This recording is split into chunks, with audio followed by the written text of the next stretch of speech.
Two guys either side of 50 with one dream to achieve middle-aged sporting glory. This is the Missing Links Golf Show.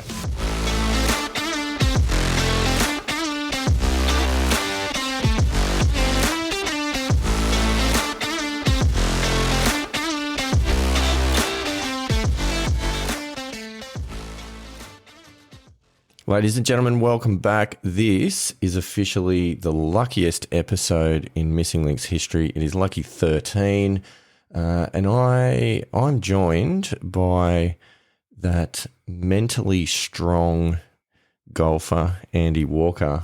Very mentally strong after last week's episode. I, of course, am Steve Hinks from the Missing Links Golf Show, and Andy Walker, welcome to Lucky episode 13.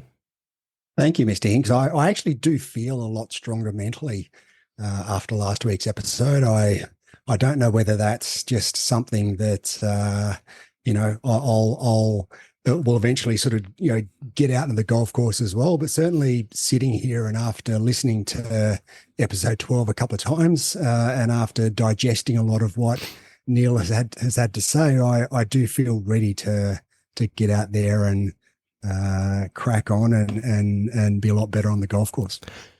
Yeah, it's good to hear because I've got to say you're looking particularly mentally strong as we film this episode and record this episode. So that's great. So what physical traits lead to me looking mentally strong? Yeah. I think there's an aura of calmness, of certainty.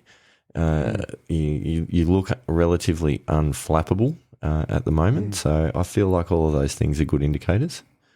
Well, I'm also feeling fairly good about where my game's heading after setting up the Missing Links Golf Show High Performance Centre Central Coast.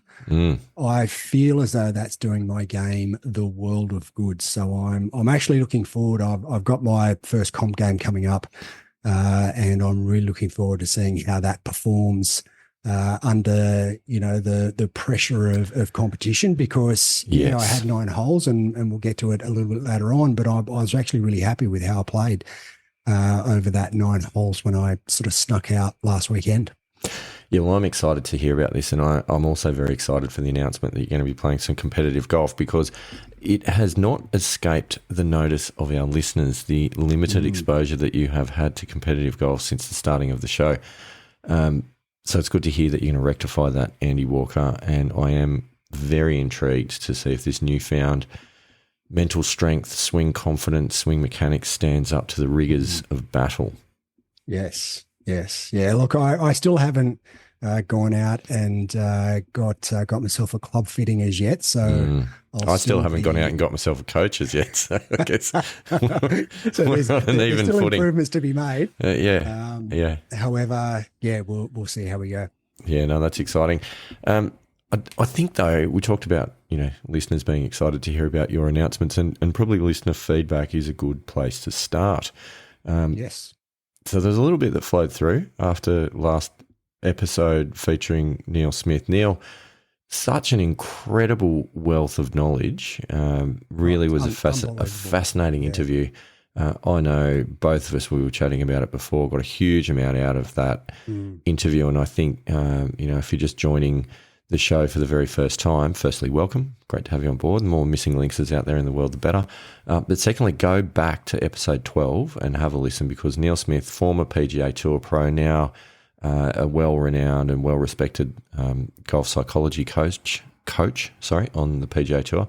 In fact, he was messaging me from the range at the American Express Championship recently. How good does that sound, Andy Walker, by the way? How good is that?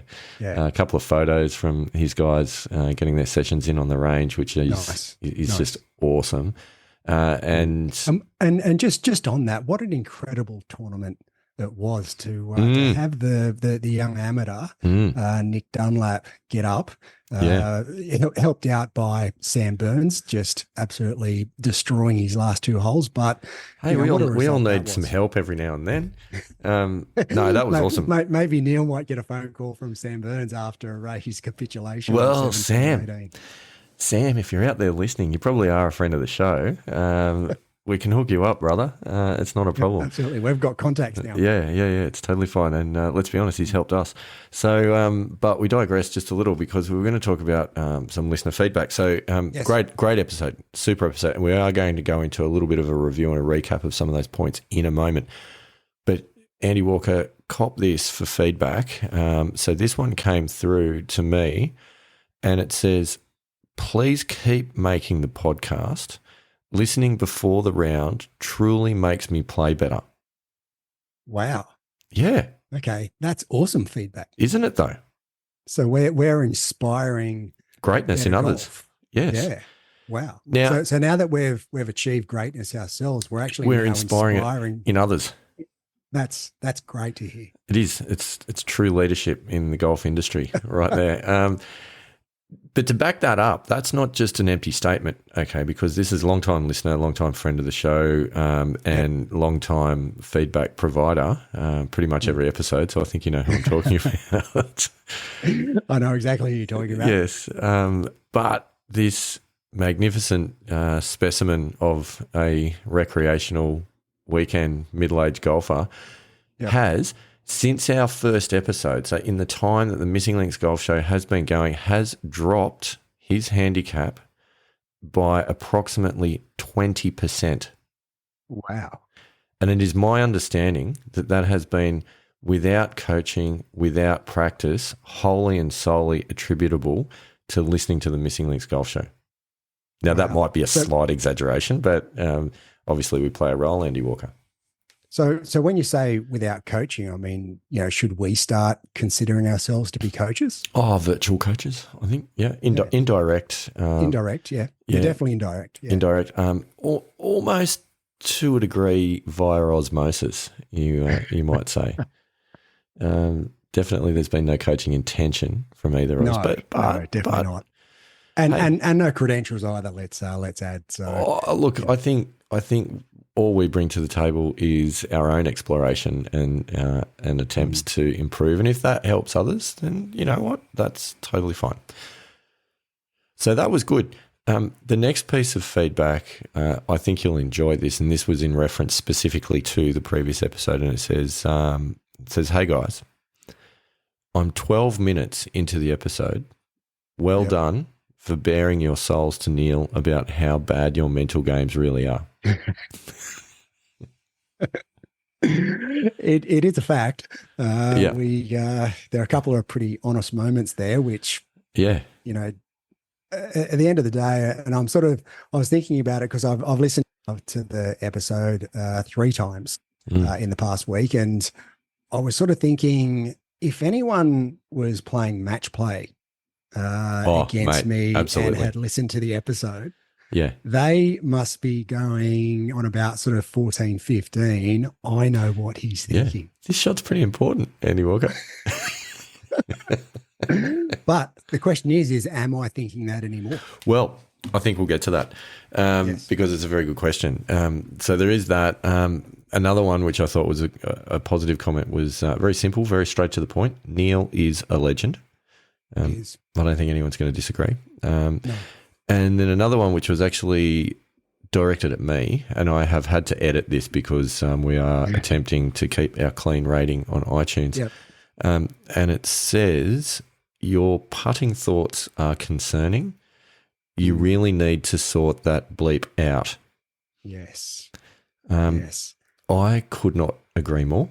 And I think we will get to a discussion on that later in the episode because strides have been made. Andy Walker, looking strides have forward been to made. listening to that. Yes, I look forward to talking about it. Something else that's happened over the last week or so, which I think is also a really, really good step forward for the Missing Links Golf Show, has been the introduction on our Facebook page to some video work. Yes. A couple of reels. Keeping it reels. Keeping it reels. Yeah. little bit of editing. I've learned how to do some video editing on the iPhone, which that's exciting. It's not. You wouldn't know it from watching it. Let's face it. It's not that hard. Just pressing the record button, then doing a bit of editing. But hey, it's a learning process, and you've got to start at step 1. It is, which apparently you have. So, look, I think it's safe to say we can expect to see some more of that. A bit of footage out of the Missing Links Golf Show high performance centres, both Central Coast and Central West. Lots of good work being done there. To be honest, Central West High Performance Centre hasn't been getting much action lately, just due to having a house full of people. Great to have family around, kids, wife, parents. Everyone's been around here at the Missing Links Golf Show High Performance Centre Central West, but that has made it difficult. Have you been showing off the high performance centre, like with your visitors, having a tour of the centre? Kind of. Like I've showed the kit to my dad, but it's not. You let him have a crack? No, it's not functional at the moment because cars are kind of going in and out, and it's a little bit to the side. So he's seen it, he's excited, and he hasn't had a chance to have a play with it, which is disappointing for him.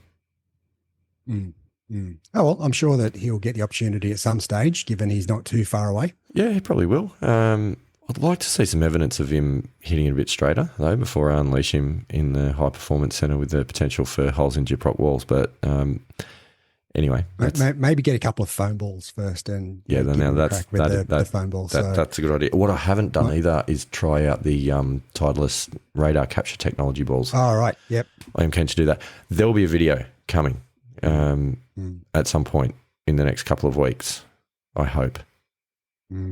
Yes. Promises. Yes. Anyway, on that topic though, I do have a question for anyone that's out there listening, and we know that many people are. Drop us a note on the Facebook page if there is any kind of content that you're interested in seeing from the high performance centres, or even out on the course that you might want to see. Just keep it real. Happy to share. So there is that. You had a lot of views on one of your videos, Andy Walker, over 3,500 views. I did the first one that was posted, which actually you posted it. It wasn't me posting it. I was because I'd taken a couple of videos, a front on and a side on, and I was going to try and see if I could upload both of them. But then after I sent them to you, you beat me to it and just uploaded the side on one, and I got a bit trigger happy. Away it went. Yeah, a little bit trigger happy. But anyway, sorry about that. Next time. All good. Next time. Like 3,500 views. I was pretty happy with that. It's pretty good. That's a record so far. So we want to beat that with the next one. So please share away, comment, like, engage. Apparently engagement on social media, it's a thing. Who would have known? Who would have known? Not our area of expertise. Who would have thought social media would have included engagement? Yeah, I don't know. Someone would have. Anyway, it's okay. Moving on. I want to get back to last episode, a little bit of a review on last episode, because we've had quite a few conversations with this. I think I've listened to that episode about 4 or 5 times. Yeah. And I know you have a few times as well. And I know I got a lot out of it, and there's a few things that I would like to kind of highlight and share that we might talk about. But Andy Walker, I might throw it over to you to start with, maybe to just sort of recap on what were those bits that you took from Neale's plethora of information that he incredibly generously shared with us. Look, there were 2 in particular that I grabbed hold of and really resonated. The first one is the inside out versus outside in player. Now, the inside out is the player who focuses more on the technical aspect and focuses on swing thoughts. And I think the way Neale explained it was you could have a curtain up in front of you, and doesn't matter sort of about the hole or fairway or wherever the aim point is. You're looking at you're feeling your technique. So it's coming from inside out, whereas the outside in player, and I think he was using Mark Leishman as an example, is the very visual, needs to picture the shot shape, needs to picture the target, and is using outside influences and bringing those into his pre-shot routine. Now, I've figured out, and this was during my 9 holes on Saturday, that I'm a bit of a combination of both. Which is quite interesting. So the way I will go about it is that I'll stand behind the ball first up, and I will picture the shot. I'll picture the shot shape. I'll have a target area and where I want the ball to finish. But then as I move up to the ball, I'm purely inside out. So when I'm swinging, it's effectively a curtain up. I'm not giving any thought to where I want to hit it. It is purely one or two key swing thoughts that I'm focused on. So I found that quite interesting because I do like the visualization side of it, but in all honesty, I've never tried still having that swing picture, that visualization in my head when I'm actually standing over the ball and making a swing. It's always been, and this is right back to when I was playing seriously, it was always an inside out perspective. Interesting. I hadn't even ever thought about that until the conversation last week. Like you, I think it's a little bit of both. I feel like I need to feel what sort of shape that I'm playing more as a feel than really a visual thing. But then there'll always be a couple of technical swing cues in the back of the mind as well, whether that's, what we've talked a little bit recently about footwork, but also it might be about the back shoulder, making sure that doesn't fly out and get over the top and some of those sorts of things. So I don't know. I really don't know. I probably don't know my game well enough in many respects to be able to answer that accurately. Yeah, no, I just found it really interesting because I've never really thought about it before. I just go and do what I've always done, and that's my pre-shot routine. But to be able to define it in the way that Neale did, and then go out and go, oh yeah, that's what I do. So, first of all, it's outside in, but then when I'm standing over the ball, I'm inside out. So it is interesting. When he's on the show next, I might have a bit of a chat to him about that to see where he thinks that fits. And I know, the mental game is very individual, and I'm sure he'd be okay with it if it works. The other thing that he actually talked about, which I think I've heard referenced before, but I again don't fully understand it, was the third eye. Yes. I don't know if you picked up on that. He was talking about the third eye, which I think that's the visualization. I think so. Yeah. I think, and that's holding the target in your mind whilst you're standing over the ball. Yeah. Which I thought was interesting. I didn't quite know where he was going to start with. Jack Nicklaus always talked about going to the movies before he hit a shot. I know, that sounds weird. And that was it. He just played like almost like he was standing outside of his body, and he would see himself hitting the shot and the shot shape that he wanted to hit, which again, that sort of starts to sort of become a little bit too far removed from where I'd like to be, but certainly visualization, which is sort of how I interpreted the third eye conversation. Yeah, that's the first part of what I do. Yeah, it is. It's new ground for me, I have to say. I hadn't really kind of gone into it that deeply, but anyway, that's good. All these things we learn as we go. So that's the first thing, and the second thing that I really feel as though I got a lot out of, and this sort of again when I played 9 holes on Saturday, there's the 13th hole at my home club where there's water all the way down the left-hand side, pretty much from the tee all the way to the green. And then they've got fairway bunkers down the right-hand side. So there's not really a bailout area. I mean, it's safer, obviously, to go into the fairway bunkers than to go in the water, but almost every round I snap hook it into the water. It's one of those holes that it's just got me. I stand on the tee and I'm thinking, don't hit it left. And guess what I do? Yep.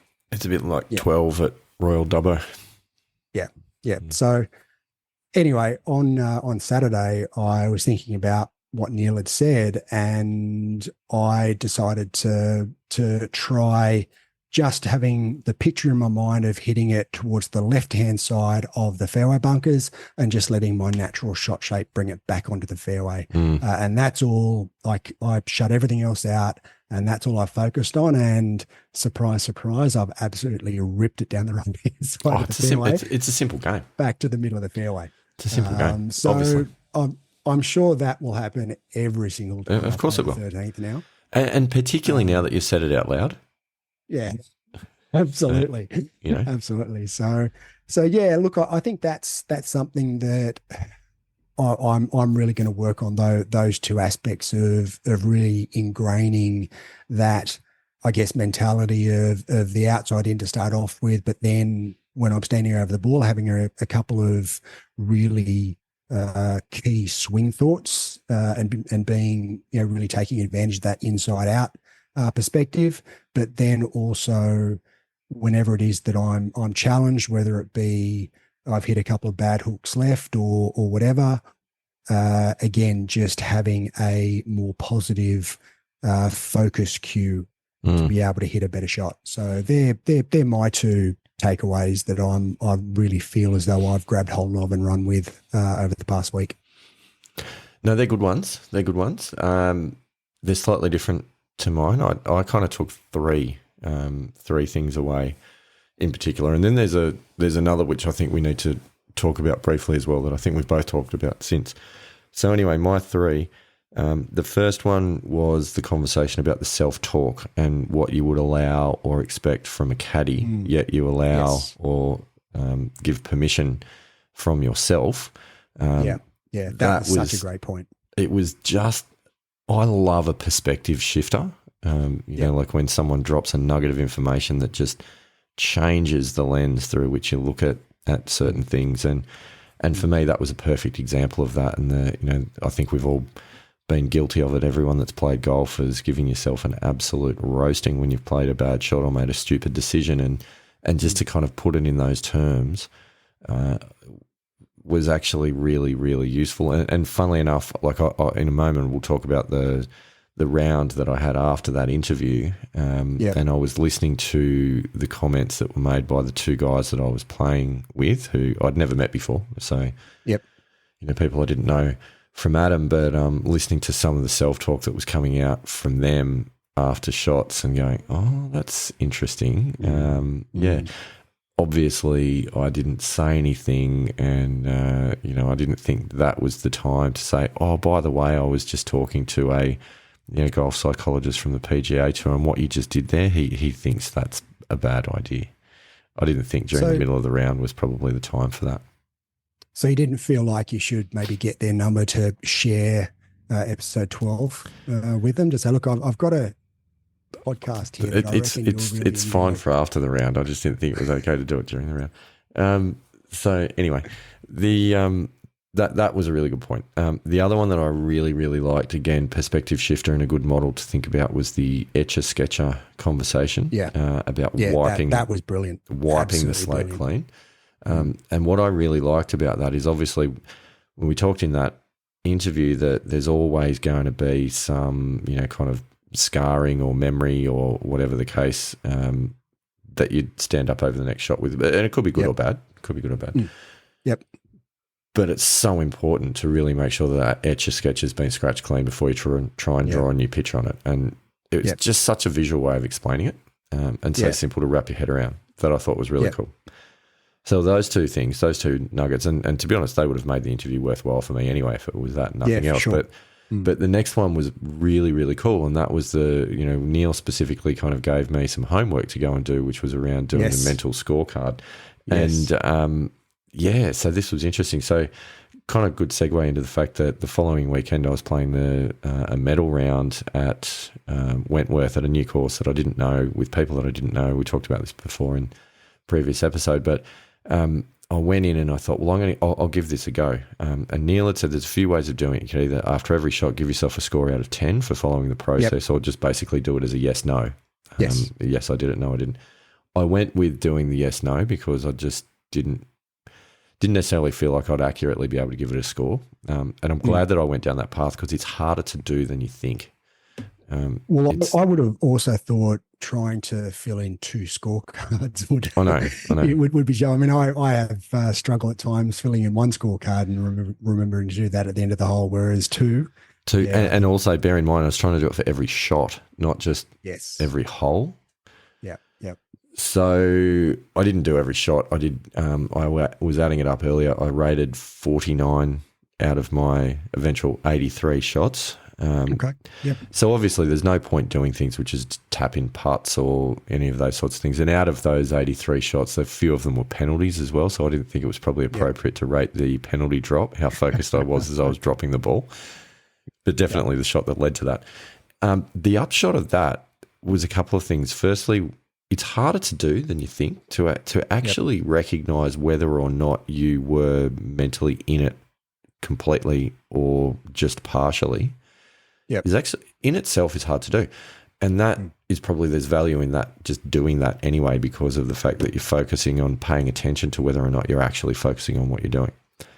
So there was that element to it. The other thing was that I actually think I did better than I probably expected. So I calculated it as a percentage of those that I rated that I was committed and followed the process and was present for the whole shot, committed to the plan, focused on the plan, went through, versus the others where I might have been slightly distracted or not 100% focused as I could have been.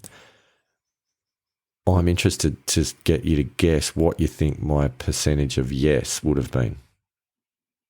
Look, at this stage of the game, and certainly if I was thinking about it from my own perspective, I think that if anything above probably around 75%, I'd be relatively happy with. Yeah, that's remarkable. It was 78%. There you go. So you should be pretty happy with it, yeah? That's ridiculous that you pulled that out. Yeah. And for anyone listening, that was not a setup. We have not had this conversation up to this point. That's ridiculous. Yeah, so it was. I rated it at 78% committed to the process. Obviously, then it's 22% not committed to the process because there was no middle ground. There was no partials. I had to say yes or no. Yes or no. Yep. And what was interesting is that of two of the shots that when I rated it I was not committed, they were both tee shots, both resulting in a lost ball off the tee. Yep. One of them resulted in a quadruple bogey, and the other resulted in a triple bogey because both times I had to replay the tee shot. Yeah. One was on the second hole, one was on the 10th hole. So that par 72 was playing past 70. 70. Okay, so 13 over, and what, 7 out of the 13 over was on 2 holes. Two holes. 2 holes. Yeah, and because it was medal round, it actually ended up being a played 2 rating of 11.5 or 12 or something like that. Yeah, when you go through the process. So, look, it was a strange round, Andy Walker, because there was a quad, there was a triple, there was 2 doubles, and there was also 2 birdies. Wow, it was a colourful scorecard. So you add those again. You add those 2 doubles in there. That's another 4 over. Yeah. So you've got 11 over. Yeah. Out of your 13. Yeah. In 4 holes. Came on 4 holes. Now, if you think, and you go back to John's sermon and what he talks about in reducing, that really bad score. If you just had bogeys. Yeah. On those 4 holes. Yeah. I know. All of a sudden you've eliminated 7 shots. Yeah. No, and absolutely. You've had 6 over rather than 13. Absolutely. And that's, there's a lot in that. But it was really, really interesting. The other thing that I think I took out of the process, which is why I would recommend the process, is I noticed a couple of things. I noticed I had obviously those 2 tee shots, but I had a little mini bad patch of where most of my not committed swings were recorded was actually that's interesting. In a bit of a clump between holes 8, 9 and 10. And do you put that down to anything in particular? Well, I think it could be around just you're far enough into the game to start to lose concentration a little bit. It could also be because it was an early morning tee off. I teed off at about 7:40. And it could have been the starting to get hungry situation. Yeah, that's what I was thinking. Because I've never been an eater on the course, so See, I always take a muesli bar or a couple of protein balls or something. So I've always got my water. I've always got my snack. just to give myself a little bit more carbohydrate or protein on the way around. Yeah, so that's actually something that I think I might want to introduce, because I was interested when I saw it, and I went, oh. But the good thing was, because I was rating the shots as I was going, I actually noticed that I was having a little clump, and that gave me that kind of gave me the awareness to be able to do something about it and to sort of recenter and get things back on track. Whereas if I wasn't doing that, then maybe that could have snowballed out of control and actually become a really bad round, which was interesting. Another one of the poor shots was actually a chip around the green on the 16th hole, where it was hot, and 16's a long par 4, and after you play the second shot in, it's about 140 metre walk uphill, and I was cooked by the time I got there. And I think I just got lazy on the shot. But again, realised that, and then and I did take a moment to just really refocus and go, all right, I just need to commit on every swing from here for 17 and 18. And I parred both those holes on the way in. In fact, I nearly birdied 18. Left a short putt, probably like a 8 to 10 footer on the lip. Nice. So it could have been slightly better, but it was in itself, that exercise of rating your mental focus for every shot was actually incredibly powerful. I do want to do it on a regular basis, if not every round. I want to do it quite regularly, because I actually learned a lot out of just doing it. Right. So I would absolutely recommend it. Okay, well, I might maybe try and integrate that into what I'm doing. If you've found that useful, then that could be something that I slip in there when I'm playing. Yeah, I was surprised how insightful it was. Yeah, I think, and also, as I mentioned, helpful to catch yourself in the process and identify that you're having a blip. Thanks, Neale. Well, way to go. Nice. Whilst we're on that topic as well, because that 83, as I mentioned, it ended up being a played 2 round of, I think, just under 12. Yep. That became a flag round for me. Yeah, I was actually thinking that. It did pop up when we were first talking about your score, and you said 13 over. I thought, I wonder if that was a flag round. That did become a flag round, because my highest flag round prior to that was 13.6 or 13.9 or something like that. So the interesting thing is, as a result of that being a flag round, Andy Walker, my handicap index dropped to 9.9. Back into single figures. Yes. Nice. That's exciting. Nice. Yeah. 9.9. 9.9. Wow. So is that the lowest you've it's been? equal lowest. Equal lowest, yeah. Equal lowest. I got to 9.9 for one whole round previously, and then a flag round dropped out and it went back to 10.0. And it's kind of fluctuated around there. How many rounds you got freebies before the next flag round drops off? I think I've got another 3. Okay. So you got some time this time. Yeah. So there's not a lot of pressure until you get to that last flag round or the last freebie, and you sort of go, maybe the pressure's on a bit. Yeah. So it's exciting. It's exciting. We could go low. Nice.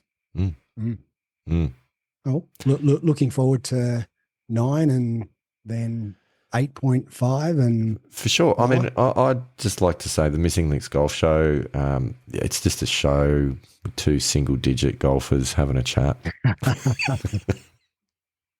That's exactly what I was thinking. That's all it is. That's all it is. No, that's exciting. So I really did enjoy it, and it was a good outcome. And I thought that it was, it was good to be able to, I think, sort out a few mental demons, including putting. I do want to come back very quickly to that putting comment that was made earlier. You need to sort that out. Yeah. Yes. Yeah. And you know what? Here's the thing. Because I've been negative and because I've been doubtful, I've been leaving a lot of putts short. Yep. I don't know about you, Andy Walker, but very few, if any, of the putts that I leave short of the hole manage to fall in. Usually that's what happens. They don't usually go in. Yeah, they struggle to. So what I've really been focusing on is, obviously you read the putt, you line the putt up, all of those elements, but but committing, again, that word, committing to the putt and saying my one goal here, what I'm going to think about in a binary context is not whether or not the putt goes in, it's whether or not I get it past the hole. Yep. That's made a difference. Huge difference. Right. Yeah. More so of a drop. how many putts do you know how many putts you had on Saturday? I think it was 32. Okay, that's good. Yeah. You take that most rounds. Yeah. And there was a lot of I probably sunk a lot more in the 5 to 6 foot range than I have been doing recently. So that was good. And then again, it's on a course I don't know. So it's not because, it's stepping up, looking at it, hitting it. It was a lot better. It was much, much better. So that was exciting. So we can address that piece of listener feedback. So the putting demons gone? Oh, I think it's a bit early. I think it's a bit early for that. What one round you call it? Yeah. I think let's not get too excited. But what I like is that there's a process. There is a way of dealing with that. It's not simply go out there and do the same thing as what's been done. There's something to work on. And what I really like is it's taking the focus away from the result of the putt as to whether it's going in the hole or not, and giving a process to look at. As we talked about, process goals rather than outcome goals are just that much more reliable and create less tension. So there you go. That's my story, Andy Walker. Have you had any adventures to share with all the missing links out there? Only the 9 holes on Saturday where I actually played really well, and I played off the plates at my home club, and as I said, I felt as though I made some good gains mentally from our interview with Neale, but. As you know, I've got a couple of swing changes that I'm making from my coaching session. Well, it was now almost a couple of months ago, or probably was a couple of months ago, with Joe Bannerman. And leading to Christmas, as we know, we don't need to cover old ground as my health challenges coming into Christmas. So I didn't really spend a lot of time practicing over the or coming into Christmas, then over the Christmas break. But since I've set up the Missing Links Golf Show High Performance Centre Central Coast, I have been working a lot in the High Performance Centre. Of course, I do the majority of my work from home, which allows me a couple of times a day just to sneak out there and spend 10, 15 minutes just doing some practice, which, it's amazing how much difference it makes just having that consistency rather than once a week or every 10 days going to the range and trying to hit some balls. And this was my conundrum at the end of last year when I said I was going to, just focus on spending some time at the range because I felt I really needed to work on these swing changes because they were pretty significant swing changes. And I didn't feel like competition golf was where I should be. However, the High Performance Centre has completely changed the game. It's changed my outlook. It's changed what I'm doing. So I've been going out over the last probably 3 weeks. I've been going out and spending some time every day out in the High Performance Centre, just working on these swing changes. And that is awesome. Yeah. So as we know, the couple of the main swing changes that I was making was. In my takeaway, just keeping my arms in sync with my shoulders because I was very left hand and left arm dominant, which was throwing my hands and arms out of sync from my shoulders. Also making a full shoulder turn and staying down. I was lifting up and had the flying right elbow, so making a full shoulder turn and then just keeping my right elbow tucked in, which would then allow me to stay on plane through the ball. So that's what I've been working on. But quite interestingly, I've also had a bit of a look at a few YouTube videos. And I know sort of Tiger Woods says don't look at YouTube. And to a certain extent, I agree with him because there's a lot of rubbish. This is dangerous ground, Andy Walker. This is, and this potentially could be a conversation of how you go about it. But I found where I started looking at and watching YouTube videos was more on when there's a club comparison, like the Titleist Sure. TSR versus the TaylorMade Stealth. So I'd watch these driver comparisons and club comparisons. But then there's some instructional videos, and I thought, look, I'm just going to have a bit of a look, see what's there. And look, there's some rubbish there, and you've got to, I guess, sort out what's the rubbish and what's not. But there's a couple of videos that I've watched that have been really, really good, and they're talking about flattening your golf swing and mainly with your downswing. And this is this the shallowing, the shallowing move? Yeah. It's shallowing the downswing, and it sort of piqued my attention. So I watched a couple of the videos, and then I watched a couple more, and I found this one that just made sense. So I started to do some work, and there's two things that I've started working on the downswing. One is widening my golf swing on the downswing. So that would be my first movement with my hands, is moving away from the target rather than straight down, or as I was, over the top. And then the second thing is shallowing or flattening the shaft. So I'm coming in at a lot more shallower angle. So I've got my backswing thoughts, and then I've sort of worked in a couple of downswing thoughts and just been working through that in the High Performance Center, and it has made a huge difference. As I said, on Saturday, 9 holes. Now, I didn't hit everything flush, but I hit some great golf shots out there, a lot better than what I'd been hitting it, well, for the last probably 25 years. I had one over. It's pretty good. Off the plates at my home club, and felt as though I'd made some pretty significant gains.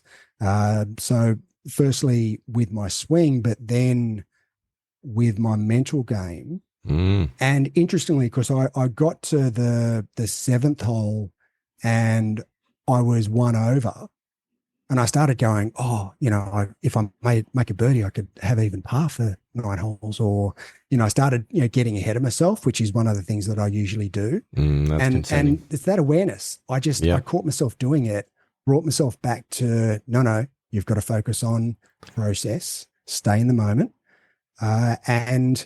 Just felt like I did that really well. So it's not necessarily about eliminating, it's more about awareness and bringing yourself back into that present moment, and into good swing thoughts and keys. So a couple of I'm really interested in how I go. By the time we do the next podcast, I would have played in my next competition round. So I'm really interested to see how I go. That is exciting. In a comp round, to be able to take what I feel as though I'm doing and the positive thoughts and the positive sort of swing keys that I'm feeling at the moment, and just applying that in a competitive environment. Look, I've got high hopes for you, Andy Walker, because one thing that I think anyone that plays golf will understand is that once you have a particular feeling and you feel that something's going well, nothing ever changes, and that stays with you. So I think that... What are you saying? I'm saying that I hope you go well. Yeah, thank you. Yes, I hope you go well. No, it is exciting. I like the fact that, you talked about you've always had some good takeaway thoughts, and now you're adding some downswing thoughts, which should also match quite nicely with the top of the backswing thoughts that we went through last week. So yeah. As I think we talked about this, I'm not sure if it was with Neale or as a couple of episodes beforehand, but I do like to be technically correct. Yeah, I think that was a Dave McClellan conversation, actually. Yeah, Dave McClellan said I was very technical, and I was a technician. Yeah.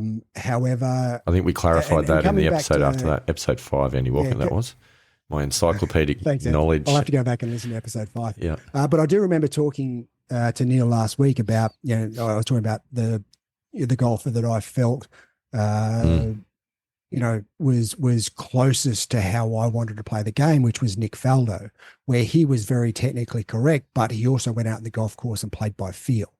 So that's where I want to be. So certainly in my next competition round, what I'm thinking about in the high performance center and when I'm practicing is not what I'm going to be thinking about on the golf course. I am going to take 1 or 2 swing keys out there, but there was probably 4 or 5 that I was going through when I was practicing in the high performance center, and it's I won't be taking that out onto the golf course just quietly. Yeah, I was also thinking a little bit about who I've modelled my game off, and I feel like inadvertently I'm attempting to model my game off Jordan Spieth. I think I've got the tee box down, which is sprayed everywhere, and now it's just a case of working on the recovery shots to get to that level. So see, I was thinking you were modelling your game more on Mike Hussey or. No. No. This is a massive rabbit hole that we're going down here, but I like it. No, I'm going to stick to golf. Okay, we're not going to talk about cricket players because it'd probably be more Alan Border. But anyway, I feel like I'd like to model my game more off Juan Miguel Jimenez. Yeah. Well, I mean, there's a pretty key element that you probably need to start emulating, and that's standing on the right side of the ball. Yeah, let's put him in a mirror. Just flip that one. Now with your video editing skills, Andy Walker, you can flip that quite easily. Yeah. So no, it's cigar. Nah, not a big fan. Not a big fan of cigar. No. Not a couple of things here. I'm not a big fan of smoking a cigar. I'm also not a big fan of other people in the 4-ball smoking a cigar. I feel it's quite an overpowering aroma. Yeah. I haven't voiced that concern to anybody, and that's new. So if you're out there listening, Mickey Belafonte, probably looking at you. Just food for thought. Yeah. Look, I mean, at the end of the day, I've had my fair share of being around smokers, having worked in the club industry. It's a couple of different clubs. I'm not sure if David McClellan mentioned it, but he was my first boss, gave me my first job, and one of my very first roles at Mollymook Golf Club was cleaning ashtrays from around the poker machines. And so good. Having come from my folks owned a health food store when I was growing up, having come from being a healthy outdoor sporting lifestyle to cleaning ashtrays was a bit of a shock, and it put me off smoking a bit, surprisingly. No, it is definitely. It's massively off topic, but that's completely fine. Good background and good banter. Don't we normally go off topic? I mean, this is just like standard massively. For every episode. I know. I do feel it's kind of my job to keep us on track. I'm not sure how that's worked out, but that kind of is the way that things roll. A bit like chairing a meeting sometimes. There's good conversation going, so you let it go. Yes. However, I've completely lost where we're up to. I think I think we've pretty much gone through the lessons learned out of Neale's interview. We've gone through the last rounds that have happened. What else do we need? Oh, there's an announcement. There is something that we do need to talk about here, Andy Walker. This is exciting. If this ever gets on YouTube, then this is probably more of a visual piece for us to look at, but some samples of merch have arrived. Nice. So I'm going to hold something up here. There's actually 2 things, but might look like one to start with, but it's actually 2 things. Oh, that looks like a cap. Well, it is. A Missing Links Golf Show logo on it and a ball marker. Yeah, wow. Check that out. That's quality. That is quality. I like it. I don't know how good the focus is there, but not that good. I think you get the impression. Look, if you go to the Facebook page or Insta page and you look at the logo, that's pretty much what it is. At the same time as you're watching the YouTube video, you'll actually understand what the logo is. Yes, you will. And it's on the right track. Okay, Yeah. is what I'll say. I don't feel not the final. No. No. I don't think that we're quite there for production just yet. Yeah, right. Okay. I was quite impressed with the quality of the hat. I did wear it for 9 holes. Found it very comfortable. It's a pretty good hat. It's nice. It's got a good, generous head size about it. You obviously won't be able to pick this up on the audio recording of the podcast, but if you're watching on YouTube, you may notice that I've got a reasonable sized melon. And I felt that it was generously sized to fit over the old scone. So that was good. Nice. Yep. I thought the ball marker was excellent. You see the little ball with the chain and the question mark on it on the green quite clearly. So you're happy with the ball marker? Is that the final version? I think we might just update the design of the ball marker a little bit because the words "the golf show" are a little bit small, hard to read. So we've got an updated version of the logo that might be a little bit better on. The only other thing that I was thinking as well is when it comes to commitment to your putt, I just don't know that the thumping big question mark in the center of the ball marker is the best visual to be looking at before you line your putt up. But hey, who knows? That might be my issue. We might know. I might need to recalibrate and say maybe that question mark is it's the beautiful unknowns of golf, like perhaps. Well, if it's the logo on the ball, surely you should have the logo on the opposite side to your line. So. Yeah, but it's on the ball marker, Andy Walker. So yeah, but when you're lining up your putt, on the ball marker, Andy Walker. Yeah, but when you're lining up your putt, yes, you don't still have the ball marker down, surely. Yeah, I like to line the line up. Oh, when you're so I can fiddle with the ball before you're actually standing over it, not when you're lining up your putt. Yeah. I understand. Yeah. Whilst I'm lining it up. I mean, I don't know about you. I prefer to have the ball marker down whilst I'm lining it up and moving the ball around potentially because I'm not a big fan of cheating. No, I just throw the ball down anywhere and wherever it finishes. Like that's where you putt. I've known people like that. How it works? No? I've known people like that. Anyway, there's always that person that likes to mark their ball with the marker in front of the ball and then put the ball in front of the marker. Stories there that I won't go into, but anyway. Very, very well known sports person that I played golf with. Did that, which I was quite unimpressed with. But let's leave that there and no names. There's so many clues that I could throw out about this particular sporting identity right now. Yeah. No. If you're out there listening, you know who you are, friend of the show. Skirting so close to the very controversial wind. Let's back away from that conversation before we say something we regret. Yeah, quickly. Yep. Anyway, so completely different. No, wrap that topic up. Missing Links merch is very much on the way. I'm hopeful. I'm looking at placing another order of a few samples, and I think this time with the hat with some embroidery on it. Now that we've done another version of the logo, that's just a print, isn't it? This one is a print. This is a print, and it was really always going to just be a sample just to see how it would look. I actually really like it. I think it looks great. I think the colours work. Yes, a white hat might get a little dirty at times, but that's cool. The other thing that we can do is we've done a transparent version of the logo that we can do another coloured hat. So if people sort of think I really want a red hat or a blue hat or a black hat or something, we can do that. So anyway, that's good. So we're looking at another round of samples, and then I think we can get into production and start selling these things, Andy Walker, and awarding them to guests. Maybe having some kind of a competition throughout the year. Yep. I don't know. So many possibilities. So anyway, that's the merch update, ladies and gentlemen. Thanks for being patient. The last point. This is an important point. We don't have a huge amount of time left to talk about this, but I think there's a little bit of time to squeeze it in, and that is that in exciting news, Golf New South Wales has updated and released its 2024 calendar. Yes. I think we should probably try and identify some events that we're going to commit to. Andy Walker, have you had a chance to think about that?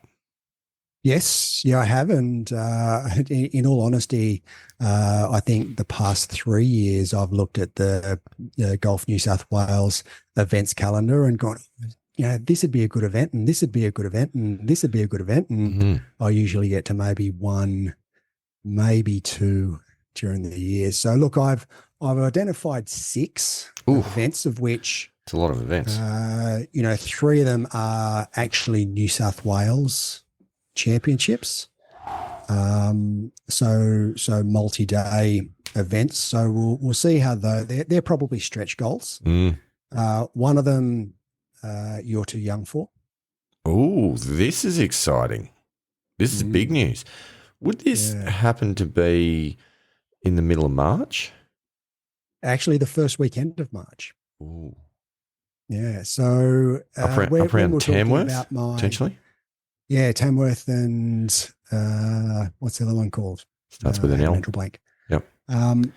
But yeah, I've might remember the conversation around my business and my workload, in that I usually have a really busy month followed by a quiet month followed by something in the middle. Well, February is actually my really busy month, right? Ooh. So I've got sort of the middle month in January, how we're going. We're almost at the end of January, and I'm coming into my busy month.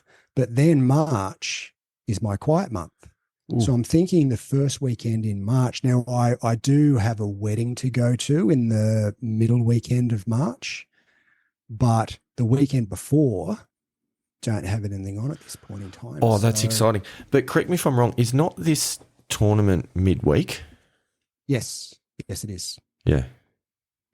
So I don't know how that's going to work from, my better half and kids and all the rest. I haven't figured out the logistics of it yet. I think that can be done. Yeah, we had a text conversation about it earlier today, and sort of mentioned, let's have a look at the schedule for recording tonight. And I saw that, and I just put it on the list and went, you know what, that'd be a great event to put in, with no understanding of how I'm going to do it at this point in time. But I think we've got to put it out there. It's got to be done. Yeah. That's exciting. Yeah. So assuming, I mean, let's call it for what it is, though, ladies and gentlemen. The tournament is like this. This is integral to the spirit of this show. Yep. So it's the New South Wales Senior Amateur Championship. It's the big one. Does this mean? Do I have to caddy? Is that? Yeah, that was the deal, is that the agreement? Yeah, it was. Crikey. Yep. How am I going to pull that off? Until you reach the mature age, the juniors always have to caddy for. How funny is that? You go out there. Oh, I brought the young bloke along to caddy. See, that's what it is. That is gold. Oh, okay. We got to work towards this because that's exciting. This is the first I've heard of it, so I'm excited. So yeah, so that's the first one that just jumped out at me when I was looking down the list of potential events. So then we've got the New South Wales Country Championships, which I believe is out at Parks this year. Okay. So that could be could be a bit of a winner. I think that's later in the year. It's sort of around maybe October-ish. Right. I think it might be. Handicap cutoff? The time of the not sure. That's not one thing that I usually look at. I'm going to guess it's 9.9. 9.8, I believe. That's exciting. So yeah, and but that's about the time of the Single Links Masters. So again, this list that I've put down, I've just grabbed events and don't know how it's going to work in the schedule, but these are just targets that maybe maybe end up being a more definitive list a little bit later on. So the New South Wales Mid Amateur, which is at the end of May, I think could be an interesting one. And I think, hang on, I'm actually going to look this up on the website. Ladies and gentlemen, live Googling on the show. This is great. I feel like I've got to do a bit of stocking filling whilst Andy Walker's doing this. Because I actually didn't write down where they are, which I probably should have. Oh, it's nothing better than content creation on the fly.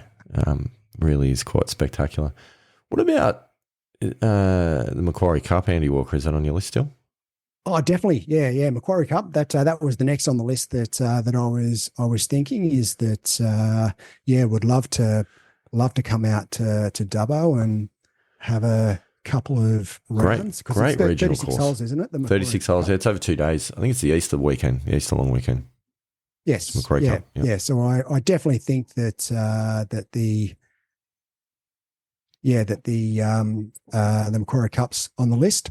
Just coming back to the New South Wales Mid-Amateur, Sunday, May the 26th to Tuesday, May the 28th at the Link, Shell Cove and Wollongong. I was going to do Wollongong was one of the courses. Yeah, it's also the Link, Shell Cove. So, at the end of May. End of May. So that could be on the agenda. My old stomping ground, the Monmouth Open, that's in August. Mm. Wouldn't mind going back down again. The Monmouth Open was the only event I didn't win at Monmouth Golf Club as a junior. So unfinished business. Good mate of mine who was actually my best man. So Scotty Fisher. Scotty Fisher, friend of the show. Monmouth Open and has always let you forget it in that he actually has won the Monmouth Open and I haven't. So yes, yeah, he is very much a friend of the show, though. I think shout out to Scotty. Yeah, shout out to Scotty. Look, I mean, Scotty, he did spend a little bit of time full time on mainly around Oceania. And through the Pacific, played in quite a number of tournaments. Did reasonably well, and then he had a few injuries and a few sort of niggles that prevented him from really sort of taking it, to where he wanted to go. But I think he'd be an interesting character to get on the show to have a chat about life on tour. Yes, and in fact, more than that. Scotty Fisher, also a teaching professional, has been at a number of courses throughout his career. I'm interested whether or not he would like to have a foray into the virtual coaching world. I might have to have a conversation with Scotty Fisher. I actually hadn't thought about that, but that's potentially, I'd definitely ask that question. That's not a bad idea. Let's explore further. Okay. Yeah. And the last one on the list is going back to our old Missing Links Masters stomping ground because it's the 100th Hahn Open at Duntry League. Oh, Duntry. It's in November. So I know we gave Duntry a miss last year for the Missing Links Masters, but it's the 100th Hahn Open. So I don't know. That's on the list, and we'll just need to talk about that a little bit. Yeah, look, it could absolutely be done. Yeah, that's a conversation for another day for sure. But that's a good list. Yeah. That's a good list. Yeah. So there's 6 on there, of which I think there's a couple of sort of stretch goals there, and a couple for further discussion. But I certainly think the Macquarie Cup is almost a certainty, and I'd like to think the Monmouth Open is a certainty. The others, I think we'll just need to maybe explore those a little bit further. Oh, this is a very, very exciting development in the history of the Missing Links Golf Show. Having a competitive calendar, it almost feels like a mini tour that we've arranged. It does. That is exciting. Yeah, that is exciting. Yep. So I think that in conjunction with the and I think we talked about my competitions. I'm going to try and get play a competition probably every second week if I can. I think that's quite a good.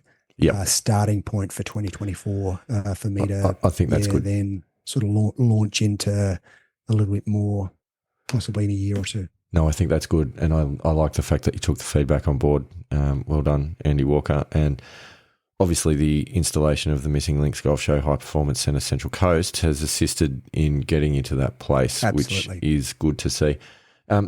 We've ticked over the hour. We're pretty much there, but there is one last very, very quick discussion item that I would like to raise, and I feel like it's a segment that we might call "How Good Is Golf?"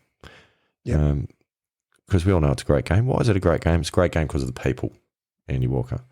It's a great game because of the people. 2 stories on how good is golf for you this week. I mentioned that the comp that I played at Wentworth Golf Club recently, we talked about the round, but the 2 guys that I was paired up with, 2 members of Wentworth Golf Club, I believe they'd not met each other before either. So the 3 of us were a group of 3 randos thrown together.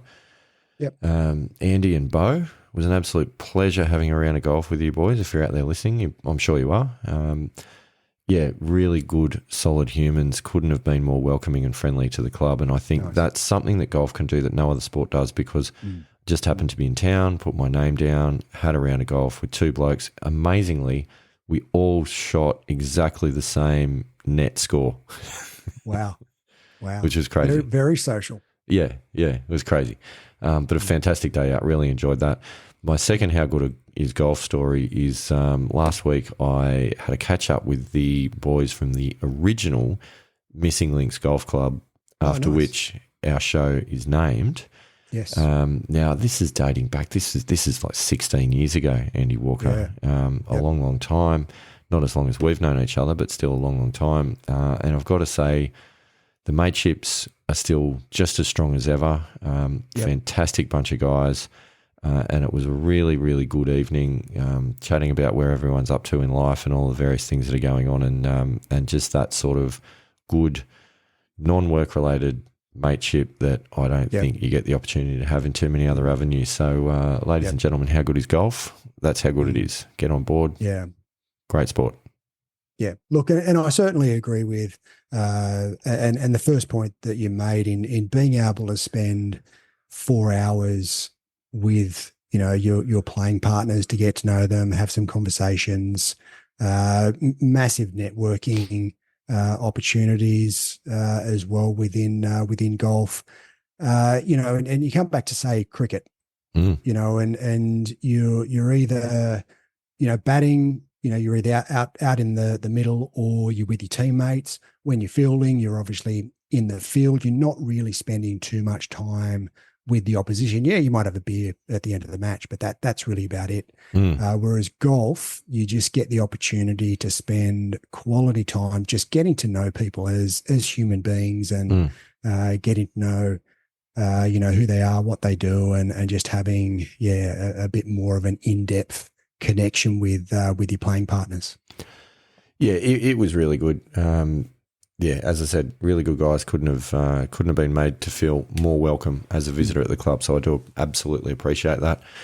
Andy Walker, I think that pretty much brings us to a close for Lucky 13.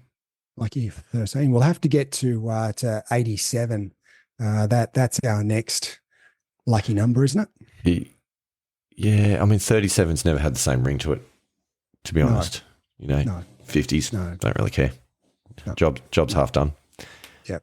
So 87. Yeah, so 87, that's a key. We got a little while. Certainly in the cricketing world, the 87 is key. A very, very key score. I think it's fair to say I will be eligible to play the New South Wales Senior Amateur Championships before we get to episode 87.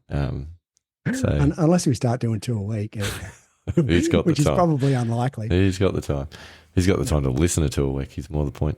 But anyway, on that note, I think that is us for this evening. It's been great to catch up. And everybody, please jump on those social channels. Get on the Missing Links Golf Show on Facebook.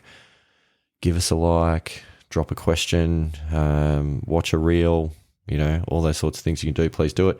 You'll find us on Insta, Missing Links Golf. We're also there. You could also, if you felt the urge, get on and give us a review of the podcast on your podcasting service of choice. That might be iTunes, that might be Spotify, that might be iHeartRadio. I don't know. It could be anything. You might be one of the random people that listen to us on the, the Amazon Home system. Someone's been blaring us around the house as they're going about doing the vacuuming or something like that. I think that's interesting. I was actually listening to one of the Newcastle radio stations, and they were talking about them being on the Listener app. And apparently you can listen to podcasts on the Listener app. I don't think we're on it. Well, don't go onto the listener app and try and listen to the Missing Links Golf Show then. I think we're on pretty much everything else, but I don't think we're on the listener app. We might need to get on that. Yeah. Leave it with me. Now that I've mentioned it, yeah, we need to get on it. I feel you're right. Jeez, you could have worded me up on these things beforehand, Andy Walker. Anyway, that's all good. Just add it to your task list. Yeah, no, it's good. It's good. So please get on there. Reviews are good. Just drop a review. What you've learned. I don't know. Just as an example, something like keep making the podcast listening before the round truly makes me play better. That'd be a good review. Just as an idea. That feedback. Yeah, just slide that one in there. But we do enjoy it. We do love it. It's great to hear that we've helped some of our listeners achieve a handicap reduction of around 20%. So that's the product promise. Keep listening. You too can drop 20% off your handicap. It's that simple. We need to actually make that our mandate as well. That start sort of putting some of those things in there. Yeah. So mine's dropped by 1% since the show started. So yeah, it's probably not enough. Do you know how much mine's dropped? Yeah, I think you might have gone up. On that note, ladies and gentlemen, It's been a lot of fun. Andy Walker, good to chat. Have a good week, guys.